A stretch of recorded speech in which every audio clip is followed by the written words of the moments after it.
అందరికీ నమస్కారాలు. ఎగ్జాక్ట్గా ఈ రోజుటికి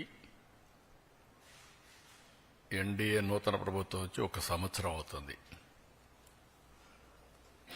అదే సమయంలో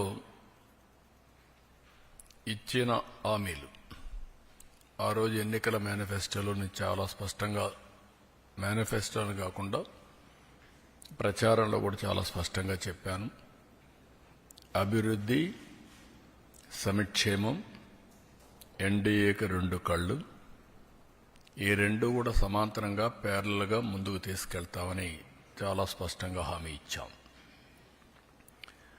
అదే సమయంలో సంపద సృష్టిస్తాం, ఆదాయాన్ని పెంచుతాం,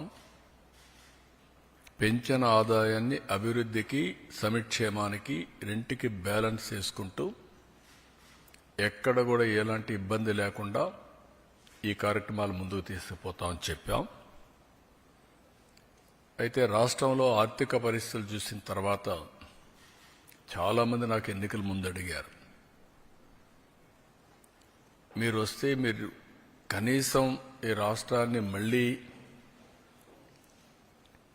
టోటల్గా విధ్వంసం జరిగింది, మీరు దీన్ని రివైవ్ చేస్తారని నమ్మకం మీకుందా, మీకు అనుభవం ఉంది, కానీ అఘాతం చూస్తే మాత్రం చాలా లోతుగా ఉంది, మీరు చేయగలుగుతారని అడిగారు.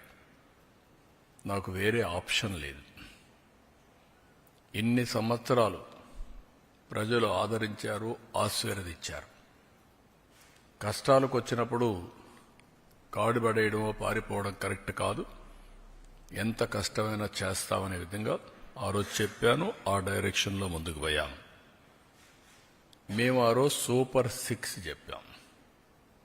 ఎన్నికల మేనిఫెస్టో చాలా విషయాలున్నాయి, సూపర్ 6 మేజర్గా హైలైట్ చేశాం.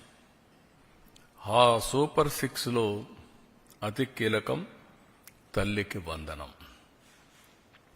ఆ తల్లికి వందనం ఆ రోజు మేము చెప్పింది చాలా స్పష్టంగా, ఒక ఇంట్లో